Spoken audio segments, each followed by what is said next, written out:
तो हेलो बच्चों, हमारे चैनल एजुकेशन बाय रीता में आपका स्वागत है। तो बच्चों, ये 8th क्लास की बुक है महान व्यक्तित्व, जिसका चैप्टर 2 है भारतीय संस्कृति के अग्रदूत। इसमें कुछ महापुरुषों के बारे में इस चैप्टर के माध्यम से बताया गया है। तो चलिए चैप्टर को पढ़ते हैं। तो प्राचीन काल में हमारे देश में कुछ ऐसे महापुरुष हुए हैं जिन्होंने भारतीय संस्कृति के आलोक को दूर दूर तक फैलाया। ऐसे महापुरुषों में महर्षि आगस्त्य, महर्षि पतंजलि तथा ऋषि यज्ञवाल के नाम सम्मान पूर्वक लिया जाता है। महर्षि अगस्त्य ने सर्वप्रथम सनातन धर्म, कला, संस्कृति, भाषा आदि का प्रचार सुदूर दक्षिण भारत समेत जावा, सुमात्रा, बोर्निया आदि द्वीपों तक किया। महर्षि पतंजलि ने महाभाष्य की रचना कर भाषा, साहित्य, धर्म, भूगोल, इतिहास, समाजशास्त्र आदि की गहन समीक्षा की। ऋषि याज्ञवल्क्य ने याज्ञवल्क्य स्मृति की रचना कर सामाजिक रीतियों, परंपराओं, मान्यताओं को नियमबद्ध किया। इसलिए इन तीनों महापुरुषों का भारतीय संस्कृति के विकास में महत्वपूर्ण योगदान है। महर्षि अगस्त्य के बारे में। महर्षि अगस्त्य का जन्म काशी वाराणसी में हुआ था। इनके जन्म काल का कोई साक्ष्य नहीं मिलता है। ये शैव मत के अनुयायी थे तथा काशी विश्वनाथ मंदिर में पूजा पाठ करते थे। इनके जीवन का लक्ष्य जो धर्म का प्रचार करना था। क्या लक्ष्य था उनका? धर्म का प्रचार करना था। शैव मत के प्रचार के लिए वे दक्षिण भारत गए। इनसे पूर्व किसी ने विंध्याचल को पार कर दक्षिण जाने का साहस नहीं किया। इनसे पहले किसी ने विंध्याचल को पार करके दक्षिण जाने का किसी ने साहस नहीं किया था। ये पहले व्यक्ति हैं। विंध्याचल का दक्षिण भाग घने जंगलों से भरा था। अगस्त्य ने अपने परिश्रम तथा ज्ञान के बल पर स्थानीय लोगों को शिष्य बनाकर उनकी सहायता से जंगल कटवाया। यहाँ उन्होंने नगरों तथा आश्रमों की स्थापना कर यहाँ के निवासियों को कला कौशल सिखाया तथा शैव मत का प्रचार किया।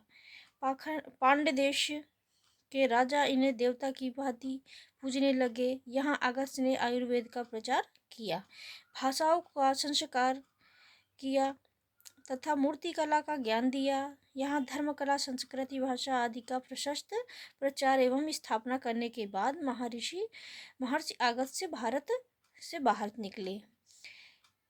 भारत से पहले महर्षि अगस्त्य समुद्री यात्रा करते हुए अनेक द्वीपों एवं देशों में पहुंचे। इन देशों में उन्होंने सनातन धर्म एवं संस्कृति का प्रचार किया। इन्होंने समुद्री यात्राओं में महारत हासिल कर ली थी।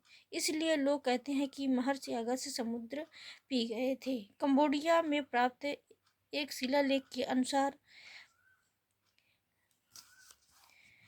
ब्राह्मण अगस्त्य आर्य देश के निवासी थे। वे शैव मत के अनुयायी थे। उनमें अलौकिक शक्ति थी। उसी के प्रभाव से वे इस देश तक पहुंच सके। यहाँ आकर उन्होंने भूदेश्वर नामक शिवलिंग की पूजा अर्चना बहुत काल तक की। यही वे परम धाम को पधारे। कहा जाता है कि अगस्त्य कंबोडिया देश के आगे भी गए तथा आसपास के द्वीपों में भारतीय संस्कृति का प्रकाश फैलाया। भारत से बाहर सुदूर देशों तक जाकर भारतीय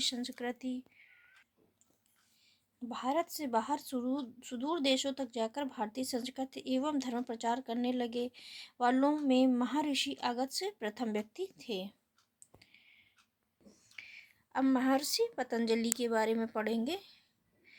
महर्षि पतंजलि प्राचीन भारत के लब्ध प्रतिष्ठ विद्वानों में से एक हैं। इनके जन्म के विषय में कोई पुष्ट प्रमाण नहीं मिलता है। ये पाटलिपुत्र के राजा पुष्यमित्र शुंग के समकालीन 185 से 73 ईसा पूर्व माने जाते हैं। ये अपने दो मुख्य कार्यों के लिए विख्यात हैं। प्रथम तो व्याकरण की पुस्तक महाभाष्य के लिए तथा दूसरे पाणिनि के अष्टाध्यायी की टीका लिखने के लिए। इन्होंने योग शास्त्र की भी रचना की। महर्षि पतंजलि ने महाभाष्य की रचना काशी में की। काशी में नाग कुआं नामक स्थान पर इस ग्रंथ की रचना हुई। नाग पंचमी के दिन इस कुएं के पास अब भी अनेक विद्वान एवं विद्यार्थी एकत्र होकर संस्कृत व्याकरण में के संबंध में अर्थशास्त्र करते हैं शास्त्रार्थ करते हैं। महाभाष्य व्याकरण का ग्रंथ है, किंतु इनमें साहित्य, धर्म, भूगोल, समाज, रहन सहन आदि से संबंधित तथ्य मिलते हैं। महर्षि पतंजलि की मृत्यु के दो तीन सौ साल बाद इनकी पुस्तक लुप्त हो गई, क्योंकि उस युग में छापने की मशीन नहीं थी। हाथ से लिखी पुस्तकों की एकाध प्रतियां होती हैं।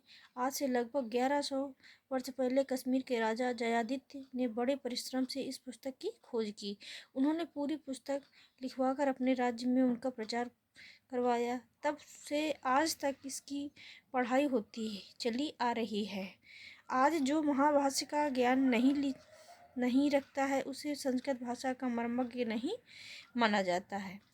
पतंजलि ने संस्कृत भाषा को वैज्ञानिक स्वरूप प्रदान किया। इतने प्राचीन काल में विश्व के किसी भी देश में व्याकरण का ऐसा विद्वान नहीं हुआ। महर्षि पतंजलि उन महान पुरुषों में से एक है जो देश में जन्म लेकर भी पूरे विश्व के हो जाते हैं। अब ऋषि याज्ञवल्क्य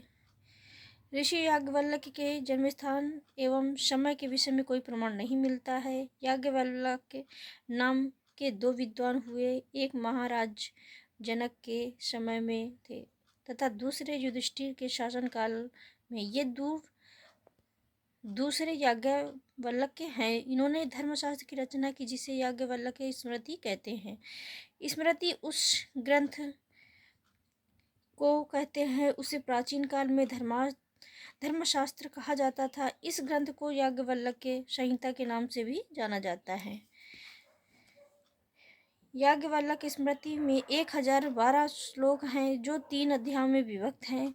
इसमें मनुष्य जीवन से संबंधित प्रत्येक विषय में नियम बताए गए हैं। इस पुस्तक का अनुवाद कई भाषाओं में हो चुका है। इस पर अनेक टीकाएं बनी हैं, जिनमें मिताक्षरा तथा दयभाग विशेष प्रसिद्ध है। हिंदू कानून के लिए यह पुस्तक आज भी प्रमाणित मानी जाती है। पूरे भारत में मिताक्षरा के अनुसार विचार किया जाता है, जबकि बंगाल में दयभाग के अनुसार। ऋषि याज्ञवल्क्य ने शास्त्रार्थ में भी अनेक विद्वानों को हराया था। उन्होंने हमारे समाज की आवश्यकताओं को ध्यान में रखकर इस ग्रंथ की रचना की थी, जो आज भी मान्य है। याज्ञवल्क्य ने भारतीय संस्कृति को अमर बनाने की सफल चेष्टा की। संन्यास लेते समय उन्होंने अपनी पत्नी मैत्रेयी को जो उपदेश दिया, वह संपूर्ण उपनिषदों का निचोड़ है। तो बच्चों, ये चैप्टर खत्म हुआ। पारिभाषिक शब्दावली में क्या होता है? शैव मत, शिव की उपासना करने वाले को मत, जिसे शैव मत कहते हैं। तो बच्चों, चैप्टर आपको कैसा लगा? अच्छा लगा वीडियो को लाइक करना। Thank you.